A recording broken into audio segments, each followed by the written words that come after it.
To our annual All Souls service. My name is Reverend Madrone, and I am the interim minister here at South Valley Unitarian Universalist Society. My pronouns are she and hers. Our service today honors the memory of our loved ones who have died within the past year or at any time. Let us begin with these words from Unitarian Universalist Chaplain Barbara Holroyd. It is sometimes said that we are born as strangers into the world and that we leave it when we die. But in all probability, we do not come into the world at all. Rather, we come out of it in the same way that a leaf comes out of a tree or a baby from its mother's body. We emerge from the deep within its range of possibilities, and when we die, we do not so much stop living as take on a different form. So the leaf does not fall out of the world when it leaves the tree. It has a different way and a place to be within it. Let us begin our worship service this morning by singing number 86, Blessed Spirit of My Life, in your great hymnal. Please stand and bow your spirit.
We'd like to welcome up Lily, who's going to light the chalice today.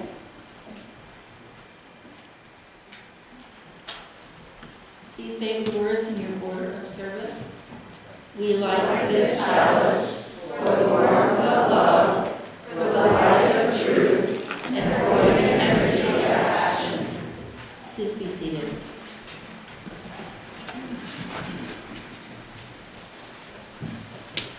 Good morning, everyone. My name is Mary Norton, and I am today's lay worship leader. Pronouns that I use are she and her. I would like to welcome you this morning on this beautiful fall day to South Valley Unitarian Universalist Society. We are an intentionally diverse religious community, and all are welcome here. We would like to extend an especially warm welcome to those of you who are visiting us for the first time. We are so glad you're here. Please make sure to check in with the greeter after the service if you haven't already done so. We would love to get to know you. This is a caring, supportive community.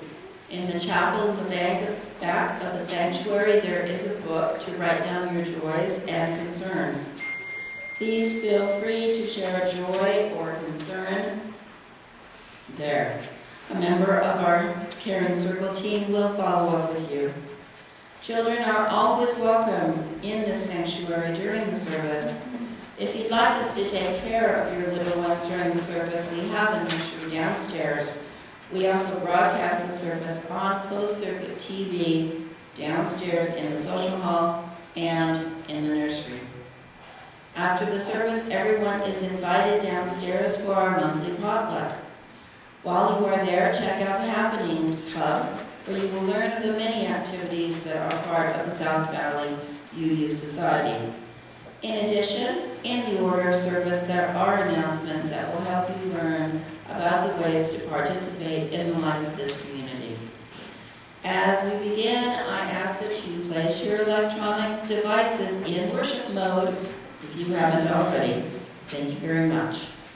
I would like to call up Laura Renshaw from the Ministerial Search Committee for an update.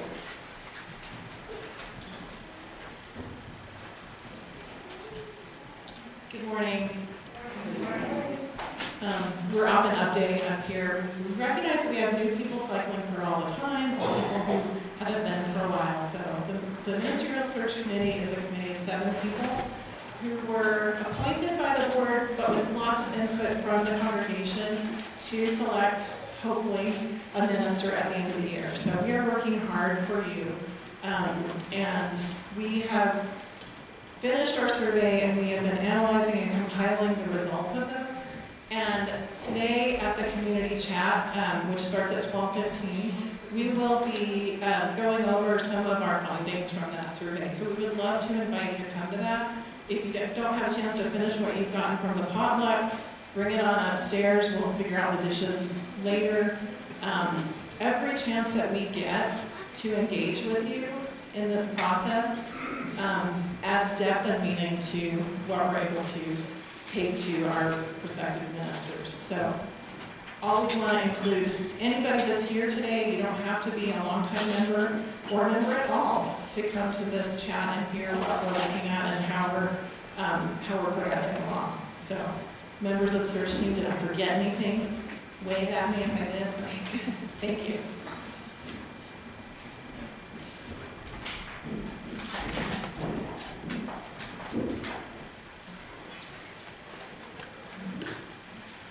Now, please, it is time for our sharing the warmth of our community, pretty much literally. Please turn and greet your neighbor and welcome them into worship.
for service. All right, I'd like to invite the young and younger part to come up for the time for all ages. That's fun. Hello. Okay.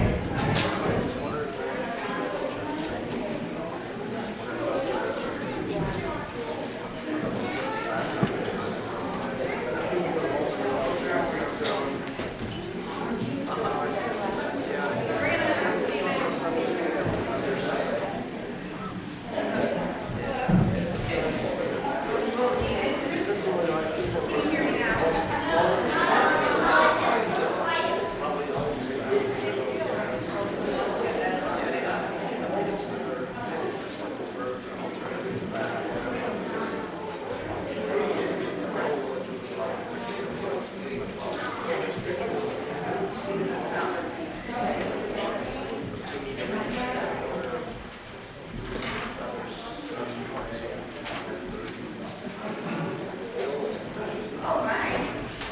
We have a lot of friends. Okay, I'm not here. Oh, yeah, that's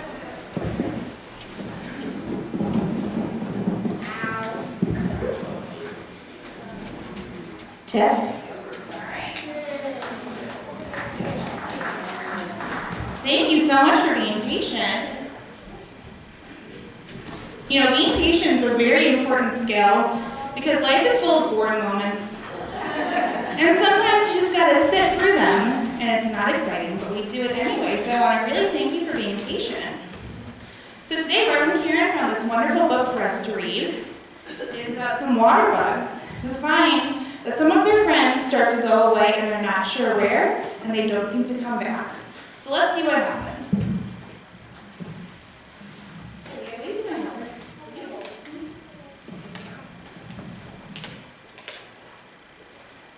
This is called Water Bugs and Dragonflies. Down below the surface of a quiet pond lived a colony of water bugs. They were a happy colony, living away from the sun.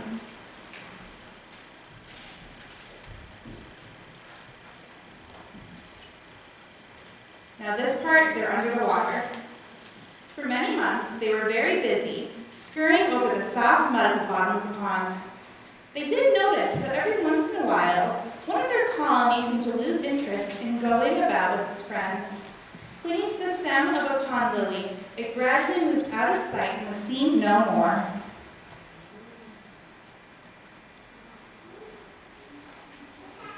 "Look," said one of the water bugs to another. "One of our colony is climbing the lily stalk. Where do you suppose she's going?" Up, up, up she went slowly. Even as they watched the water bug, it disappeared from sight. Her friends waited and waited, but she didn't return.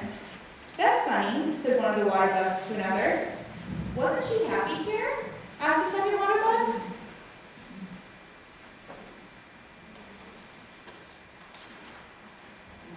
Where do you suppose she went?" wondered a third. No one had an answer. They were greatly puzzled. Finally, one of the water bugs, a leader in the colony, gathered his friends together. "I have an idea. The next one of us who climbs the lily stalk must promise to come back and tell us where he or she or they went, and why." "We promise," they said solemnly.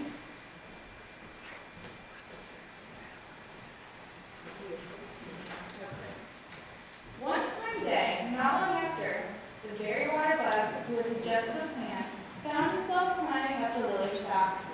Up, up, up he went.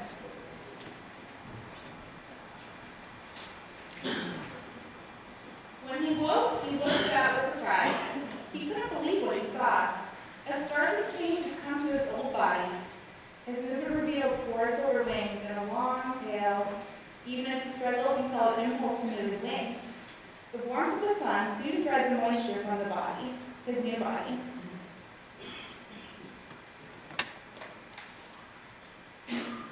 He moved his wings again and found himself above the water. He could become a dragonfly. Swooping and dipping in great curves, he flew through the air. He felt exhilarated in the new atmosphere.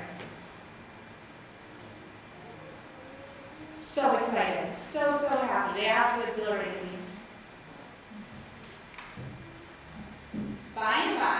new dragonfly glided happily upon a lily pad to rest. There it was with a chance to look below the bottom of the pond. Which, remember, that's where his friends are. When he was right above his old friends, the water bugs. There they were. They were skittering about, just as he had for some time before. The dragonfly remembered the promise. The next one of us who climbed up the lily stalk, come back and tell us where he or she or they went.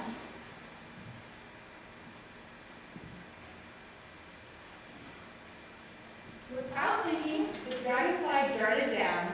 Suddenly, he hit the surface of the water and bounced away. Now that he was a dragonfly, he could no longer go in the water.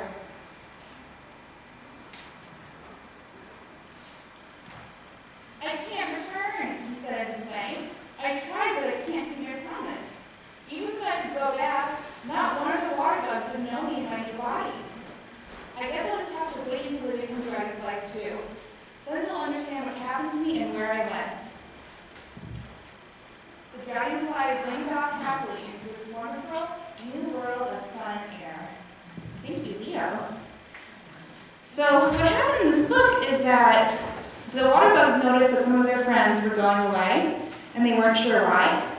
And when the water bugs went away, they went somewhere different where they couldn't get back to the water bugs. But the water bugs under the water still cared so much about the water bugs that went away. And this sometimes happened to us, right? Maybe a friend will move away and go to a different state or a different town, we don't go to school with them anymore. But definitely. So what happens is we say goodbye to those people, or maybe someone dies and we don't know where they are, and we don't get to see them anymore, but we still care a lot about them, right? So we're going to head downstairs and talk. What's going to happen is, we're going to go to the back of the sanctuary, and then we're going to go downstairs with Miss Lorelei. If an adult here is the kid who wants to go downstairs, but you haven't registered yet, no problem, just come downstairs for a sec. We'll get them registered and off to class. All right, thank you so much, everyone.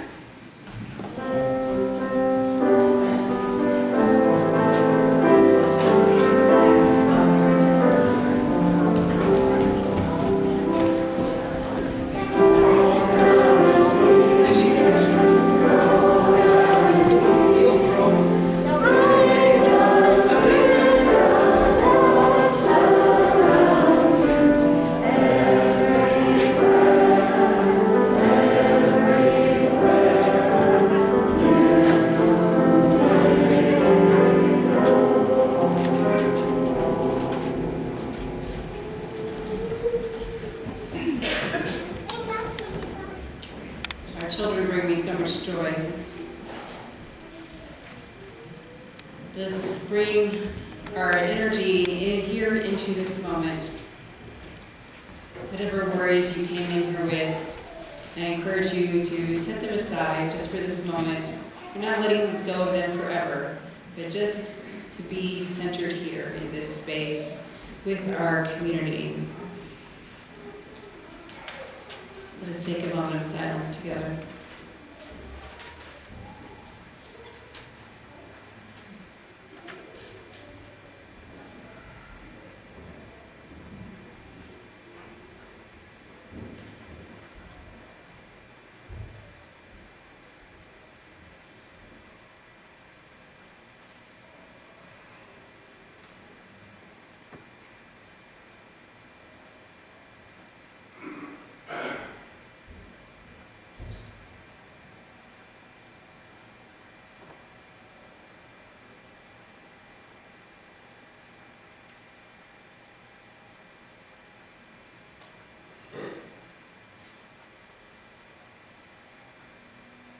Spirit of love, God of many names and no names, we ask you to be with us here today as we remember and honor those who have passed on before us. Many folks in our minds today are people from our families, friends, perhaps acquaintances or colleagues. We remember them and honor them today. In addition, also on our minds are people we don't know, or maybe some that we do. Homeless people who have died due to a lack of housing. People who have died due to a lack of health care. immigrants who have died crossing our border. Our compassion and love extends to both people we know and people we do not know. We know that death occurs for many reasons, for illness and other types of reasons in our lives, but we also know that there are deaths that are directly attributed to our government systems that can be cruel and uncaring. We hold in our hearts members of this community who are experiencing the loss of family members who are now in hospice and that have already died. Death and life are intertwined. There is no separation. At this time of the year, when we especially call to mind and heart people who have passed on, we ask you, Spirit, to be with us as we remember people we had loving connections with and people we did not have good connections with. We can learn from all our ancestors, even if those relationships were painful. We thank you, loving Spirit, for your presence here today and always with us. Amen. And blessed be.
This time I'd like to call up Jim and Connie Gates to tell their South Valley story.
I didn't think I sounded very loud.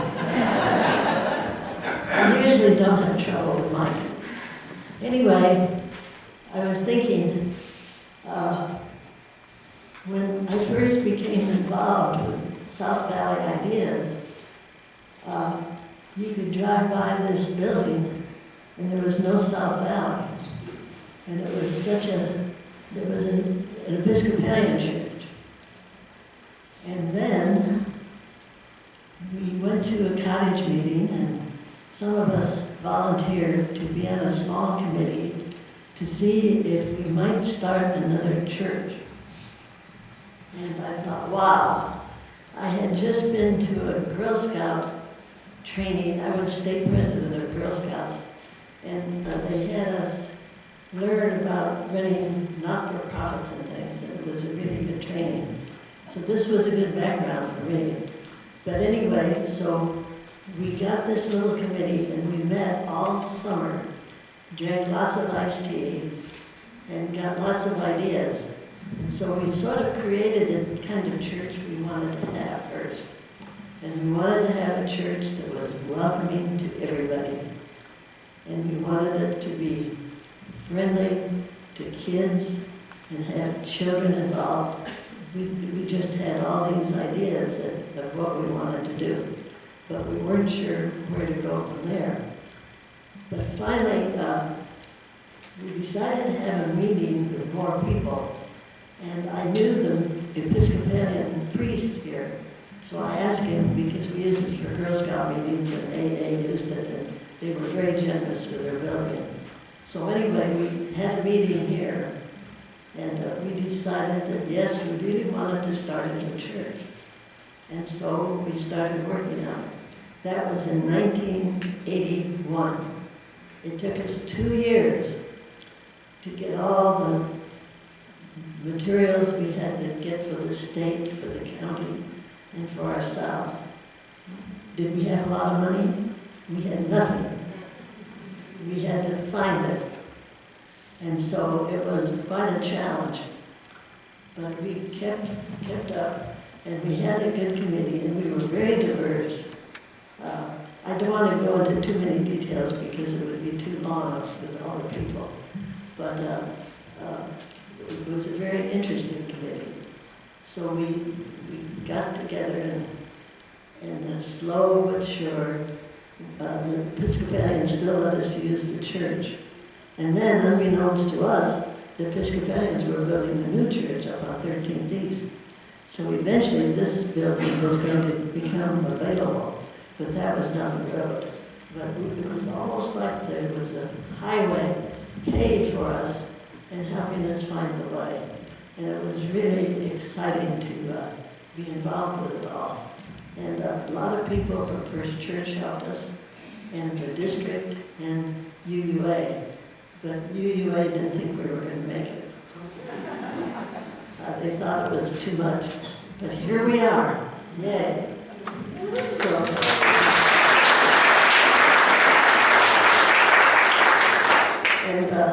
So I guess that's why I continue coming here, because it's a very important place for me, because I have started, and that was exciting, and we've had so many fantastic people come through these doors and worship with us, sometimes one time, sometimes maybe for a few years, but it's just been incredible.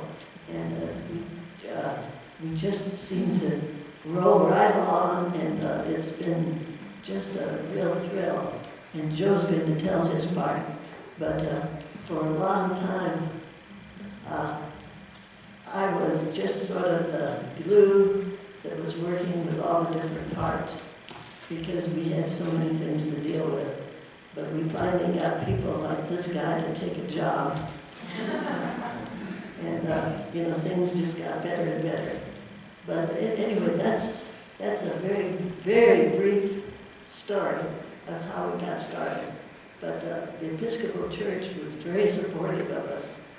And I might just add, when they actually moved out of the building, they left us all sorts of things: desks, chairs, little kids' chairs. They were really good to us, even though we broke one of their very special candles one day. They had this gorgeous candle that they had, and somebody knocked it over. But so we did have our misadventures as well. But it was really a very exciting time. And I think I think I guess I'd say that probably our biggest helpers came from First Unitarian Church. They had a lot of lawyers there. We had to do all sorts of legal things to get set up so we were legally legal, and then UUA had to pronounce us. It wasn't until 1983, 2 years after we started doing this, that UUA gave us a charter that we were a legal UU church. So that tells you how long it took to have us do that. But it's been an exciting time ever since, and we've met so many fantastic people. I mean, it's, you talk to, choose 6 people in this room and talk to them. They'll be incredibly interesting. So I can guarantee it. But anyway, that's briefly how South Valley sort of got started and how I got involved. And do you want to talk about how you did? Well, I wasn't very enthusiastic about the possibility of a church here. I didn't think it would work. And Connie was all into it, but I was kind of skeptical. But I kind of got active at the end of that first summer. They needed somebody to be the treasurer, so I handled the money. Not very much of it, of course, because we didn't have very much. So I documented that down to the penny. Anyway, why am I here? Well,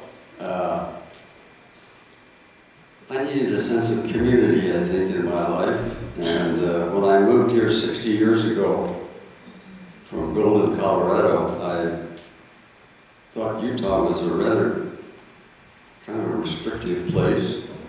It's much better now, I think, but I really felt out of place. And then somebody introduced me to First Church, and that helped quite a bit. And then another thing that happened is I joined the Wasatch Mountain Club, and I mention that because that's where I met Connie. And then we were gone for 13 years, and when we came back, we were interested in helping out, keeping things going, and we got involved, and we've been here ever since. I really missed coming from Golden, Colorado, because the Coors Brewery was there in town.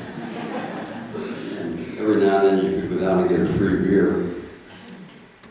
This community has never gotten to that point, but at least we're up to 5% now. So,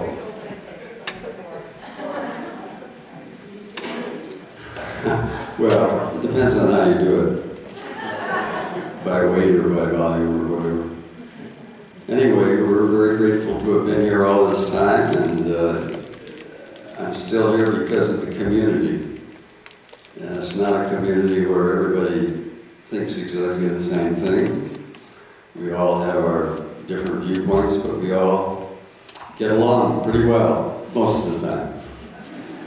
So that's why I'm here, and I think we're now a solid organization in this state, and I look forward to many more years.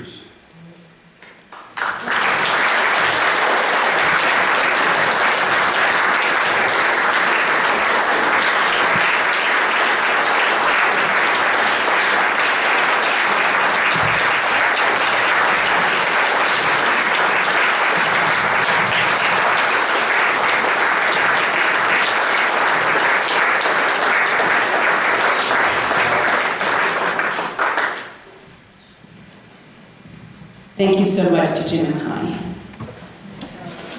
Joe, I apologize.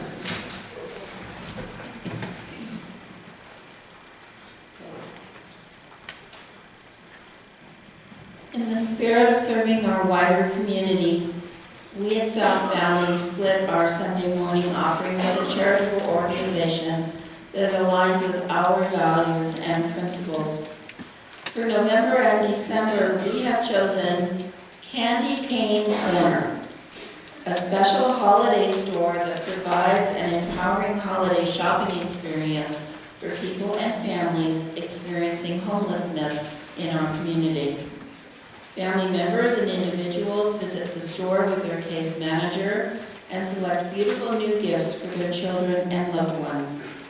Candy Cane Corner is sponsored in partnership with the Road Home and Volunteers of America, Utah. Please join me in saying the words printed in the order of service for our offering. We are this church. We are its hands, its heart, its voice. Together we share the wealth of this community and sustain it with our gifts.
Candy Cane Corner and South Valley, thank you for your gifts.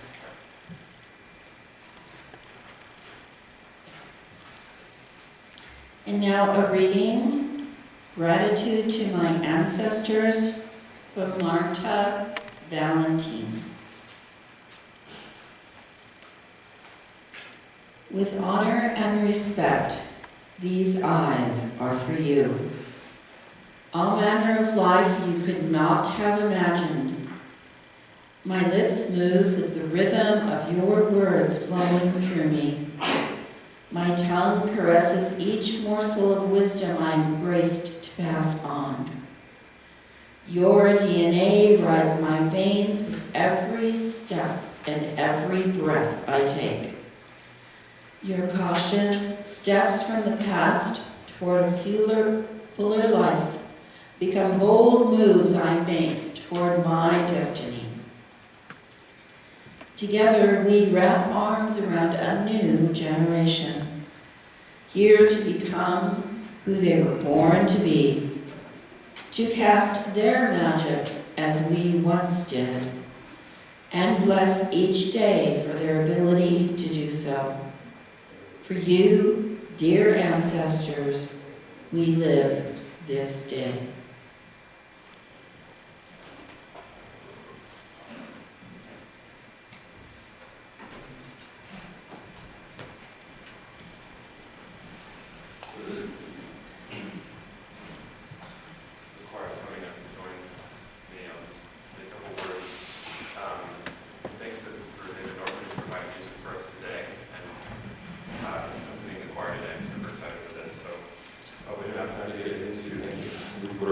us, but we'll be singing a song from a popular motion picture by DreamWorks called Coco. It's Remember Me from Coco is what we'll be singing. So I hope you enjoy it. We'll sing here in a moment. Just wanted to let you all know that the choir is always looking for new members.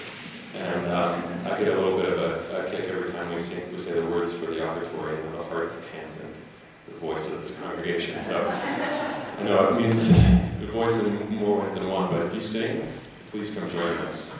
If you don't bring music, that's not something that can keep you from bringing the choir. And even if you just want to come and try it out, and it's not something you want to pursue, just feel free to join us. We rehearse every Thursday at 7 p.m. right here. Going further than on the lines of the President Offertory Post, we're also looking for more musicians. If I don't know you and you'd like to contribute music to one of the services, please reach out to me. I'll be here just downstairs after, and I'll just be me, so you know who I am. Just come say hi. So, okay, all right. If you enjoy it, remember me.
In our service today, we are lifting up people in our lives who have died.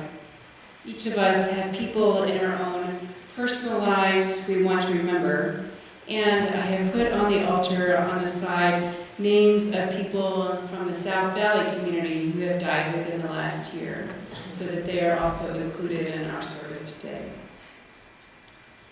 This is the first UU congregation I have been a part of that regularly celebrates this holiday, which I think is really special.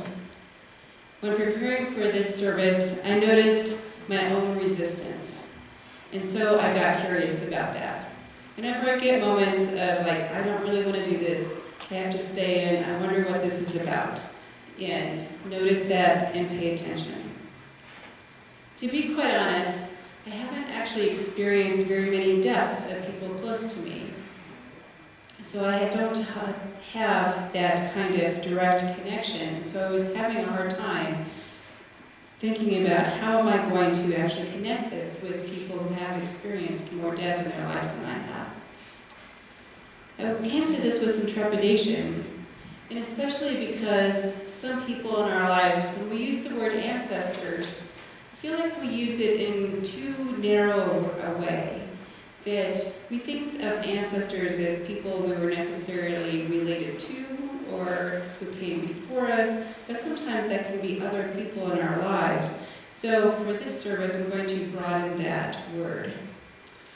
Particularly because the ancestors in my life, who I would normally even be talking about that would mean things to other people, people that I can think of like that, did not treat me very well. They did not treat my family members very well. And so I struggle with how exactly do we honor people who are our actual ancestors, that is correct. And they carry a memory of pain for me. And so how do you honor that as well? So I sat with that for some time and then thought about who exactly is it that really comes to my heart when I think about someone who has died in my life.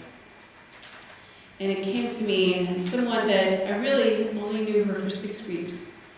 She was a resident at a nursing home when I was a student chaplain when I lived in New York. And I was doing this CPE, which is a clinical pastoral education, this unit that I did for 12 weeks.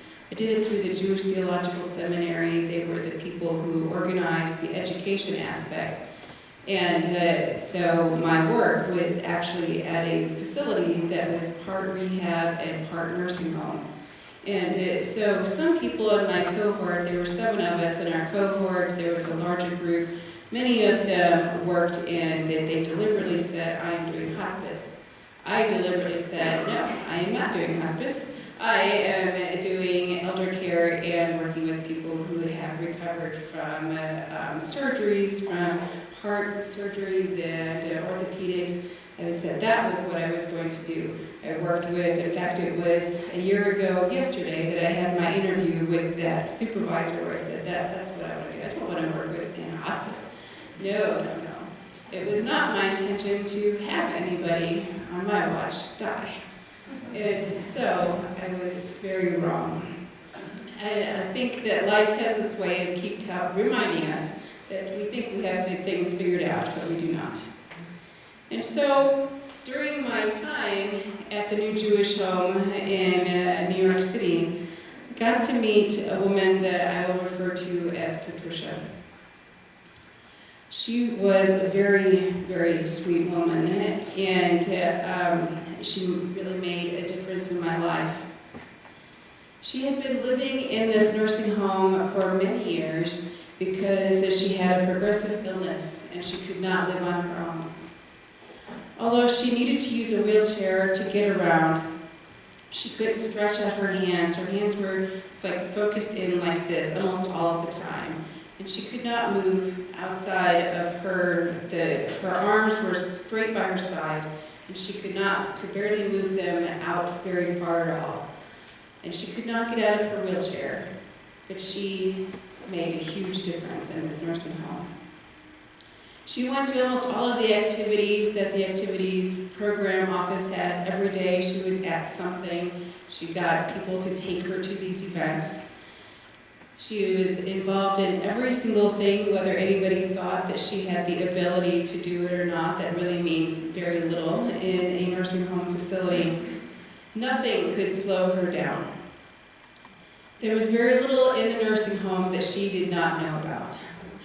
She was involved in practically everything, whether she could participate in it or not, in the way that able-bodied people think participating means. Although she was Jewish, she attended the Christian worship services too. She believed in a very big universal God. Although she couldn't stretch out her hands, she attended the craft group, where everyone had their own abilities, and they learned what they could make together, with each of them having their own things that they could do, and if each of them had their own parts, so what could they make together? She had a very soft voice that at times was hard to understand, but that never stopped her from going to Glee Club and singing with other people. She always had an encouraging word for others, and so when she started to complain about issues at the nursing home or about how she was being treated, the staff knew that they needed to start paying very careful attention, and they realized that there was something going wrong. The last big event, it's really hard to get through this without crying. The last big event that Patricia attended was the New York City Pride March in 2018. Of course, the facility used a bus. The Pride March in New York is massive, and so you have to prepare for it. There are lots and lots of things you have to do. The facility used a bus, and then periodically had the residents coming on or off at different stops along the way. I was unable to attend, but I saw the picture afterwards. I saw her huge smile. She was so excited to be there. She looked like she was having a blast at that march. When I talked with her in the days that followed, she had a rainbow flag by her bed that she was so proud of. I loved hearing her stories from that day. But then she got an infection, and then another one. She ended up having to go to the hospital, which she was very afraid of. I only learned later that her fear was based on policies that only let residents be away from their rooms for short periods of time, about 2 weeks, before their belongings are moved and she would lose her room. She had been in that room for years. Thankfully, she was only in the hospital for a couple of days. But when she came back, she was withdrawn and sad and angry. We all knew that Patricia was going downhill physically and emotionally. Her friends around the nursing home began to visit her room instead of her going to them. People tried to keep her spirits up, but within a week, she died. I had my own particular anger because this was not what I had planned for. By that time, I only knew her for about 6 weeks, but I was devastated at the loss of this friend. I really loved spending time with her. As a chaplain, you try not to have favorites, but I couldn't help it. She was one of mine. Knowing that Patricia was a huge part of the community, the nursing home arranged for a bus to go out to the graveside for her burial.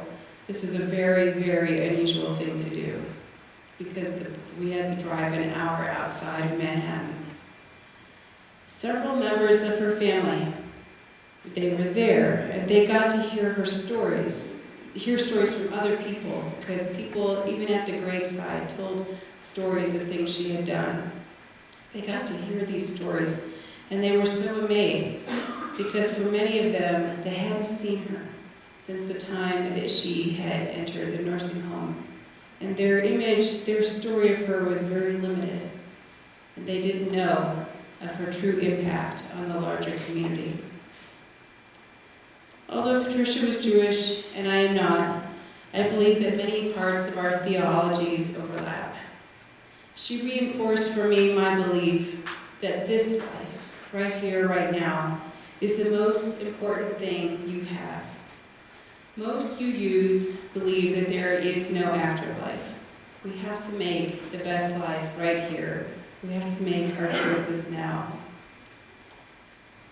I try to live this in my life and in my faith, to live the best life possible.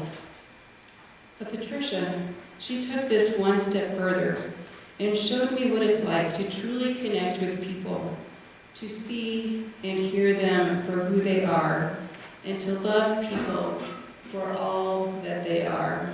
She was truly present with people in a way that I only aspire to. While we didn't have a long-term friendship, I only knew her a short time.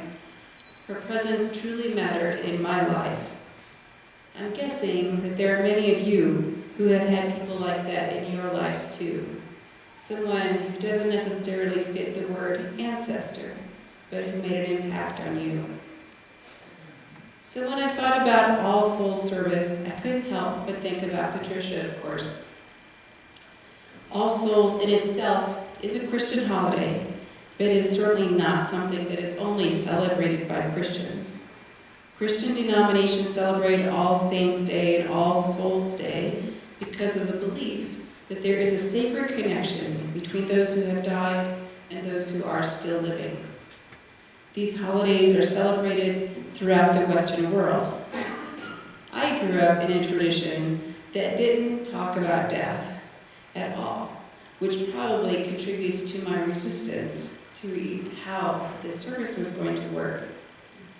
I'm so glad that Unitarian Universalism is now embracing this part of our history and the larger religious and human need to name these deaths, to say these things out loud, to talk about what is happening for us in our lives. These traditions, of course, are multicultural. In Europe right now, people are bringing flowers to the graves of their dead relatives. In Eastern Europe, the tradition is to light and visit graves. Our Unitarian siblings in Transylvania, they go to graveyards and clean the graves, place wreaths made of fir branches on the gravestones, and they light candles. The holiday is celebrated similarly in the Philippines, where we also have many Universalist connections, like the minister I shared a reading from last week. For 3 days, people visit the grave of dead relatives, where prayers and flowers are offered, candles are lit, and the graves themselves are cleaned, repaired, and repainted. There is no separation. In all these regions, there are church services honoring the dead. In English-speaking countries and Protestant churches, people sing hymns like For All the Saints. In Mexico, All Saints' Day coincides with the celebration of Dia de los Inocentes, Day of the Innocents, the first day of the Day of the Dead celebration, honoring deceased children and infants. November 2nd is the Day of the Dead celebration. Families build private altars using sugar skulls, which we have an example on our altar, marigolds, and the favorite foods and beverages of the departed, and visit graves with these gifts, often called ofrendas or offerings. It is a celebration, not a spooky festival. If you have seen the movie Coco, which the choir sang a song from earlier, you have some idea of this celebration. Scholars say the modern Day of the Dead tradition in Latin America reaches back thousands of years to an Aztec festival. The need to reconnect with the dead goes across time, across culture, across space, across religions. Similar traditions are kept in other places. In China, they celebrate the Ghost Festival. In the Buddhist tradition of the Ghost Festival, there is a special day called Ghost Day, when the borders between the living and the dead are believed to be more open. We see the same kind of holiday in Korea, in Japan, and throughout Africa as well, and in the ancient traditions of Egypt and the Americas. Clearly, something important happens at these holidays. What is the wisdom we can take here? In most of our Western culture, there is little space to honor the dead. Where do we actually find places to grieve and celebrate those departed spirits? What have we lost by not making space and time to remember? Ours is not a culture that welcomes grief. We've abandoned the methods and the symbols, the mourning clothes, the wreath on the door, which offered the bereaved time and room to grieve. Nowadays, in a culture fixated on feeling good, people suffering the blows of death or loss can feel that they are out of step with the world or rushed to be fine again. As Dana Worsnop at Chapel writes, I have talked to many, a chaplain writes, I have talked to many people a few weeks or months after a loss who worry that they are not, quote, getting over it fast enough. After the initial outpouring of sympathy, everyone else seems to get on with their lives as they think it is natural. This can make people think that they are supposed to as well. We grieve a while and then we get on with it. But grief doesn't work like that. It stays with us for months and years, even as it changes in us and changes us. These sorrows are all around us every day, but we don't know how to speak together of our anguish. We are a pain-avoiding society. But as we avoid our collective grief, its capacity to bear us harm grows. When we avoid sorrow, it turns on us. We can become angry or bitter, or we can become people who live only by half, afraid of life's depths. The Day of the Dead presents us with a different path. Quoting Dana Worsnop again, she says, "What if we saw grief as proof that the dead are still with us in spirit? What if we found a way to celebrate that truth? Imagine having an annual time in which we remember the dead. Each year we could see how our grief had changed. Each year the sadness would be different. And we might be able to watch the sadness turn into poignant bittersweetness, even joy at the memory. We might also remember that each of us will, in our turn, die. And it is this reality that makes life holy. We might remember that each day is valued and that our relationships matter. In a few moments, we will have a ceremony of remembrance when we will honor those who have died. First, we will sit quietly together and prepare for the ritual of remembrance. We will call to mind those people whom we wish to remember, for whom we still grieve. This can be anyone, a family member, a friend, a teacher, a mentor, a hero, a beloved pet, anyone whose spirit you wish to recognize. It can be a stranger or a group of strangers whose lives you wish to honor.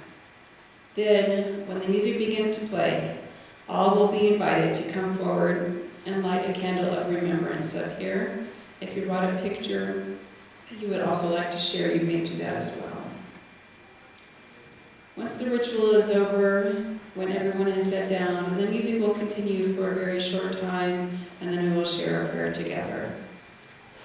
After the service, when we have our potluck, and then you come back upstairs for the community chat, you may come forward and look at the altar and share your stories of the dead, as is fitting on this day. Please do take your photos and mementos home after the community chat today. We know that those are important to you. So let's take a few moments to remember. Close your eyes now if you'd like. Call to mind those who have gone before.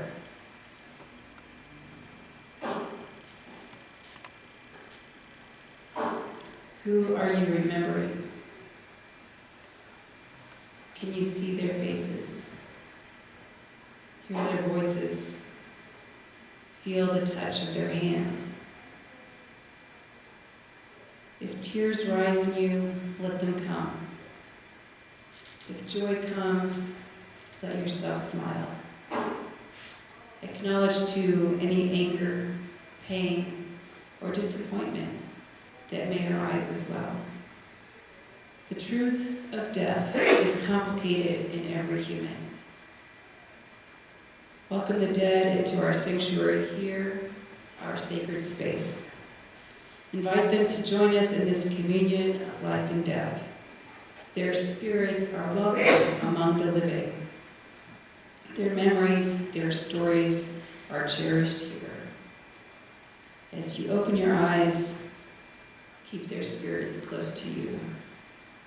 Let us begin our ritual of remembrance.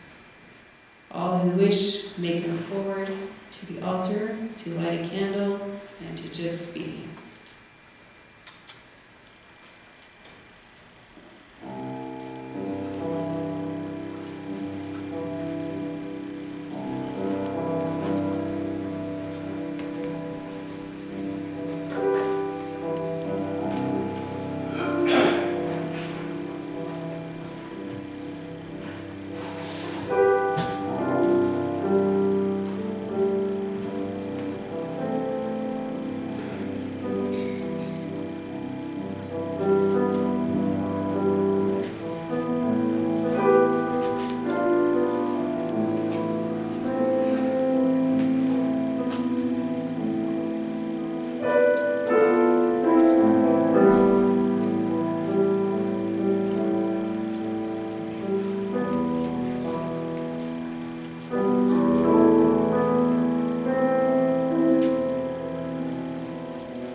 meditation and prayer. Holy One, we give thanks today for all the lives which have touched ours. We honor our dead today and celebrate that great cloud of witnesses that hovers all around us, all the days of our lives. May we be mindful always of the connections which sustain us, and may we honor the mystery of death as the reality which also gives life. We ask this in the name of all that is sacred. Amen. Let us join together singing number 1002, Comfort Me in Your Teal Hymnal. The choir is going to come up and sing us from the front.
Let us say our words of our benediction, of our chalice extinguishing together, at the end of our order of service. We extinguish this chalice, but not the warmth of community, the light of truth, or the energy of action. We hold each other in our hearts until we meet again. As we go out into this world, let's remember that across time and space, we are one and we are loved. Blessed be.